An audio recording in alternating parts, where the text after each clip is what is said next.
జై తెలంగాణ, జై తెలంగాణ, జై జాగృతి, జై యూపీఎఫ్, జై బీసీ, జై భీమ్. అందరికీ వందనాలు. ముఖ్యంగా ఇంత పెద్ద ఎత్తున తరలి వచ్చినటువంటి మా ఆడబిడ్డలందరికీ ప్రత్యేకంగా వందనాలు. మా అన్నదమ్ములకు, అదేవిధంగా యూపీఎఫ్ నాయకులకు, జాగృతి నాయకులకు, సోదరులకు అందరికి కూడా హృదయపూర్వకంగా నమస్కారం. మీకు తెలుసు, ఇవాళ చేస్తున్నటువంటి కార్యక్రమం మామూలు కార్యక్రమం కాదు. తెలంగాణ జాగృతి అనేక పోరాటాలు చేసింది.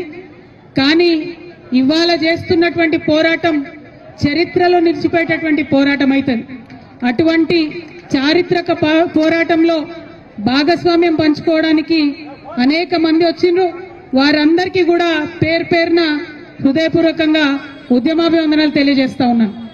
ఇవాళ ఇందిరా పార్క్ దగ్గర ఇంతమందిని చేరి నిరసన తెలపాల్సినటువంటి అవసరం ఏమొచ్చిందో ఒకసారి ఆలోచించుకోవాలి.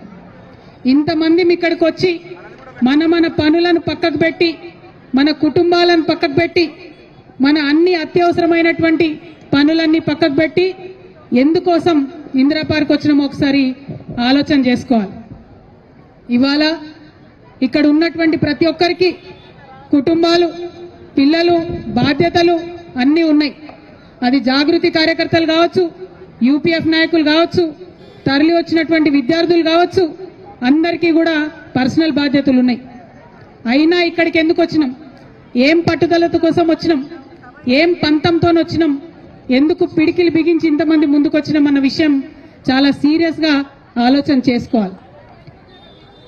ఇవాళ తెలంగాణ రాష్ట్రం వచ్చిన తర్వాత సబ్బండ వర్ణాలు, సబ్బండ వర్గాలు అందరం కూడా సంతోషంగా బాగుండాలనే తెలంగాణ తెచ్చుకున్నటువంటి తెలంగాణలో అనేక మంచి పనులు చేసుకున్నాం. ఇంకా చేసుకోవాల్సిన పనులు కూడా ఎన్నో ఉన్నాయి. మరి ఆర్థికంగా, సామాజికంగా, రాజకీయంగా అన్ని వర్గాలు బాగున్నప్పుడే తెలంగాణ బాగుంటుందనేటటువంటి బలమైన విశ్వాసాన్ని కూడా మనందరం కలిగి ఉన్నాం. ఇక్కడ ఉన్న వాళ్ళు ఎవరు కూడా మామూలు మనుషులు కాదు. ఒక్కొక్కరు ఒక్కొక్క చిచ్చర పిడుగులు. ఎందుకంటే ఇక్కడ ఉన్న ప్రతి ఒక్కరు కూడా వేలాది మందిని కిందకెళ్లి ప్రభావితం చేయగలిగేటటువంటి నాయకులు, కార్యకర్తలే ఇక్కడ ఉన్నారు. మరి అలా ఏం పంతంతో ఇక్కడికి వచ్చినాం మనం? తెచ్చుకున్న తెలంగాణలో ప్రతి ఒక్కరికి రాజ్యాధికారంలో వాటా రావాలి, ప్రతి ఒక్కరికి ఆర్థిక అవకాశాలు రావాలి, ప్రతి ఒక్కరికి సమాజంలో గౌరవం దక్కాలి. సమాజంలో సగభాగం బీసీలు ఉన్నారు. మరి సగభాగం ఉన్నటువంటి బీసీలకు రాజకీయంగా సమ ప్రాధాన్యత దక్కాలనేటటువంటి ఉక్కు సంకల్పంతోనే ఇవాళ పిడికిలు బిగించి మనందరం ఇక్కడికి రావడం జరిగింది. గత కొన్ని నెలలుగా మనం ప్రభుత్వం వెంటబడుతున్నాం. మీరు కామారెడ్డి డిక్లరేషన్ లో చెప్పింది చెప్పినట్టుగా పాటించాలే, బీసీలకు న్యాయం చేయాలని కోరుతా ఉన్నాం. తెలంగాణ జాగృతి, యునైటెడ్ పూలే ఫ్రంట్ మన యొక్క ఉద్యమాల ఒత్తిడితోని ఇవాళ అసెంబ్లీలో 2 బిల్లులు పాస్ అయినాయి. సావిత్రిబాయి పూలే గారి జయంతిని అఫీషియల్ గా ఉమెన్స్ టీచర్స్ డేగా ప్రకటించారు. పూలే గారి విగ్రహాన్ని మనం అసెంబ్లీలో అడిగితే వాళ్ళు ట్యాంక్ బండ్ మీద పెడతామన్నారు. ఒక్కొక్కటి ముందడుగు పడుతున్నది. ఒక్కొక్కటిగా ప్రభుత్వాలను కదిలించగలుగుతా ఉన్నాం, వారి మెడలు వంచగలుగుతా ఉన్నాం. ఇప్పుడు చాలా బలీయమైనటువంటి ఆకాంక్ష మనందరికీ. ఏందది? ఇవాళ జరుగుతున్నటువంటి లోకల్ బాడీ ఎన్నికలలో, రేపు తెలంగాణలో జరగబోయేటటువంటి స్థానిక సంస్థల ఎన్నికల్లో డిక్లరేషన్, కామారెడ్డి డిక్లరేషన్ లో చెప్పిన విధంగా 42% రిజర్వేషన్ ఇచ్చి తీరాల్సిందే అని ఇవాళ ఇక్కడ కూర్చున్నాం. 42% రిజర్వేషన్ కోసం 72 గంటల నిరంతర నిరాహార దీక్ష కోసం ఇవాళ ఇక్కడ కూర్చున్నాం. ఇది రాజకీయ పోరాటం కాదు, ఇది ఆత్మగౌరవ పోరాటం. బీసీల ఆత్మగౌరవం కోసం జరుగుతున్నటువంటి పోరాటం. గాంధీ గారు చూపించినటువంటి మార్గంలో మనం చేస్తున్నటువంటి పోరాటం. గాంధీ గారు ఏం చెప్పారు మనకు? మీకేదన్నా అంశం సాధించాలంటే, ఎవరి ఆకాంక్షలన్నా ముందుకు తీసుకొని వెళ్ళాలంటే హింస వైపు వెళ్ళొద్దు, మనల్ని మనమే కష్టపెట్టుకోవాలి. అందుకే ఇవాళ మేము ఉక్కు సంకల్పం తీసుకున్నాం.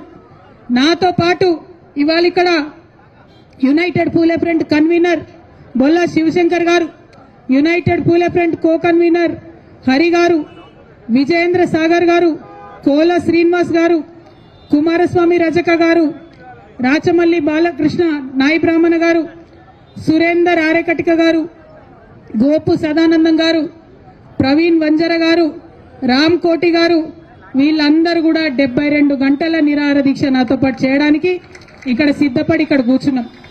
ఇంకా మా ఆడబిడ్డల పేర్లన్నీ కూడా వస్తున్నాయి, వచ్చినాక అవి కూడా అనౌన్స్ చేస్తాం. మరి ఇంతమంది ఇక్కడ కూర్చొని ఎందుకు నిరాహార దీక్ష చేస్తా ఉన్నాం? అనేక రకాల పోరాటం చేసినాం, రాజకీయంగా అడిగినాం, రౌండ్ టేబుల్ సమావేశాలు పెట్టినాం, ప్రెస్ మీట్లు పెట్టినాం, మాకు కావాల్సింది ఏంది, ఆకాంక్ష ఏందని చెప్పడం జరిగింది. కానీ ప్రభుత్వంలో చలనం లేదు. ఇవాళ బిల్లు పాస్ అయి బీజేపీ మీద నూకేసి చేతులు దులుపుకుందామని కాంగ్రెస్ పార్టీ చూస్తుంది. మాకు సంబంధం లేదు, ఇది రాష్ట్రానికి సంబంధించిన బిల్లని చేతులు దులుపుకుందామని బీజేపీ చూస్తుంది. ఈ వేదిక నుండి స్పష్టంగా ఇవాళ నేను ఛాలెంజ్ చేసి రాష్ట్ర ప్రభుత్వాన్ని, గౌరవ ముఖ్యమంత్రి రేవంత్ రెడ్డి గారిని అడుగుతా ఉన్నాను. నిజంగా మీరు బీసీల పక్షపాత అయితే, నిజంగా 42% మీరు పెట్టిన బీసీల బిల్లు చిత్తశుద్ధితో పెట్టిందైతే, ఏదైతే బీజేపీ చెప్తుందో ముస్లింలకు ఉందేమో అనే అనుమానంతో మేము ఆపుతున్నామని చెప్తున్నారు. ఇవాళ కాంగ్రెస్ పార్టీ మీరు స్పష్టత ఇవ్వండి. మీరు ఇవాళ ప్రెస్ మీట్ పెట్టండి. ఇక్కడ పెడతారా, ఢిల్లీలో పెడతారా, రాహుల్ గాంధీ గారిని పెట్టుకొని పెడతారా, సోనియా గాంధీ గారిని పెట్టుకొని పెడతారా, మాకు సంబంధం లేదు. ప్రెస్ మీట్ పెట్టి ఓపెన్ గా డిక్లేర్ చేయండి. ముస్లింలకు 10% రిజర్వేషన్ మేము సపరేట్ బిల్లు పెడతాం అసెంబ్లీలో అని చెప్పి డిక్లరేషన్ చేయండి. ఒక క్లారిటీ ఇవ్వండి. దాంతో ఏమైతుంది, ఇప్పుడున్న 42%లో ముస్లిం మైనారిటీల రిజర్వేషన్ దీంట్లో ఇంక్లూడెడ్ కాదు, ముస్లింస్ కి సపరేట్ గా 10% రిజర్వేషన్ పెట్టాలని చెప్పి మేము డిమాండ్ చేస్తా ఉన్నాం. ఇక అప్పుడు బీజేపీ మీద ఉంటది బాధ్యత. ఈ 42%లో ముస్లింస్ లేరనే విషయాన్ని కాంగ్రెస్ పార్టీ క్లారిటీ ఇవ్వాలి. ఒకవేళ ముస్లిం సోదరులకు ఉంటే ఆ విషయం కూడా క్లారిటీ ఇవ్వాలి.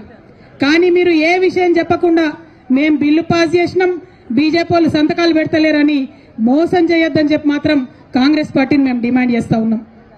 మేము ఇక్కడ 72 గంటలు కూర్చుంటాం. ఈ 72 గంటల్లో మీరు ఢిల్లీలో రేపటి నుంచి మీ అగ్రనాయకుల్ని కలుస్తా ఉన్నారు. ముఖ్యమంత్రి గారు నేను డిమాండ్ చేస్తా ఉన్నా, వాళ్ళ పర్మిషన్ తీసుకోండి. ఎందుకంటే ఢిల్లీలో పర్మిషన్ ఇవ్వండి, గల్లీలో వీళ్ళు కుర్చీలో కూడా కూర్చునే పరిస్థితి లేదు. కాబట్టి ఢిల్లీలో మీ అగ్రనాయకుల పర్మిషన్ తీసుకోండి. ఈ 42% బీసీలకు సపరేట్ గా పెట్టండి, 10% ముస్లింల కోసం సపరేట్ గా పెట్టండి. ఆ క్లారిటీ ఇవ్వండి, ఆ స్పష్టత ఇవ్వండి. ఆ తర్వాత బీజేపీ గనక సంతకం పెట్టకపోతే, గవర్నర్ గారు గనక సంతకం పెట్టకపోతే మేము ఈ దీక్ష ఇక్కడ కాదు, ఢిల్లీకి పోయి జంతర్ మంతర్ మీద అక్కడే చేస్తామని కూడా ఈ సందర్భంగా మీకు తెలియజేస్తా ఉన్నా. ఈ స్పష్టత ఇవ్వకుండా, ఈ క్లారిటీ ఇవ్వకుండా నువ్వెంత అంటే నువ్వెంత, తూకిత్తా అంటే తూకిత్తా అని కాంగ్రెస్ బీజేపీ కూడా ఇద్దరు కలిసి మోసం చేసే ప్రయత్నం చేస్తున్నాయి. బీసీ బిడ్డలను మభ్యపెట్టే ప్రయత్నం చేస్తున్నాయి. ఈ ప్రయత్నాన్ని మాత్రం మేము ఎట్టి పరిస్థితుల్లో సఫలం చేయనిచ్చేది లేదు. ఇక రెండో విషయం, మేము 72 గంటలు దీక్ష చేస్తాం, మేమే అన్నం తినం, మేమే నీళ్లు తాగం, 72 గంటలు ఇక్కడ కూర్చుంటాం మా బీసీ బిడ్డల కోసం అంటే ప్రభుత్వం భయపడుతోంది, పర్మిషన్ ఇస్తలేదు. ఇవ్వాలంటే మనం 10 నుంచి 4 వరకే ఉండాలంట. నేను డిమాండ్ చేస్తా ఉన్నా, ఆనాడు ఉమ్మడి ఆంధ్రప్రదేశ్లోనే 48 గంటలు నిరంతర నిరాహార దీక్ష అంబేద్కర్ విగ్రహాన్ని అసెంబ్లీలో పెట్టడం కోసం చేసినాం. మీరు ఆంధ్రోల కన్నా పాపం అయిపోయినరా, ఆంధ్ర సర్కార్ కన్నా పాపం అయిపోయినరా మీరు? ఆనాడు ఉమ్మడి ఆంధ్రప్రదేశ్లో సమైక్యాంధ్ర పాలకులు కూడా పర్మిషన్ ఇచ్చిండ్రు. ధర్నా చౌక్ ఓపెన్ చేసినా అని చెప్పి ఢిల్లీలో గప్పాలు కొడతారు మన ముఖ్యమంత్రి గారు. కానీ మాకు పర్మిషన్ ఇవ్వడానికి ఎందుకు భయపడతా ఉన్నారు? మేము ఇప్పుడు మళ్ళీ డిమాండ్ చేస్తున్నాం ప్రభుత్వాన్ని, మాకు 72 గంటల నిరంతర నిరాహార దీక్ష కోసం పర్మిషన్ ఇవ్వాలి. हम दिन में भी यहीं पे बैठेंगे, रात में भी यहीं पे बैठेंगे, लेकिन जिद नहीं छोड़ेंगे, पानी नहीं पिएंगे, खाना नहीं खाएंगे जब तक बीसी का बिल नहीं लाएंगे. మరి అందుకోసమే ప్రభుత్వాన్ని అడుగుతా ఉన్నాం, మీరు మంచి మాట కమాన ఇవ్వండి, లేకపోతే ఆల్టర్నేట్ గా 12కి మేము కోర్టుకు కూడా పోతున్నాం. న్యాయస్థానం అన్నా మా న్యాయమైనటువంటి ఆకాంక్షకు మద్దతుగా నిలబడుతుందని చెప్పి మనస్ఫూర్తిగా మేము నమ్ముతా ఉన్నాం. అంత దూరం తెచ్చుకోకండి, కోర్టు చేత మొట్టికాయలు తినకండి, ఇమీడియట్ గా పర్మిషన్ ఇవ్వండి అని ప్రభుత్వాన్ని డిమాండ్ చేస్తా ఉన్నా. ఇక ఇంకొక విషయం, ఇక్కడ ఉన్నటువంటి మీడియా మిత్రులకు, ప్రధాన పత్రికా మిత్రులకు, శాటిలైట్ ఛానళ్ల వారికి, అట్లానే డిజిటల్ మీడియాకి, అందరికన్నా ఎక్కువ సిటిజన్ మీడియాకి మీ అందరికీ కూడా నేను చేతులెత్తి నమస్కరించి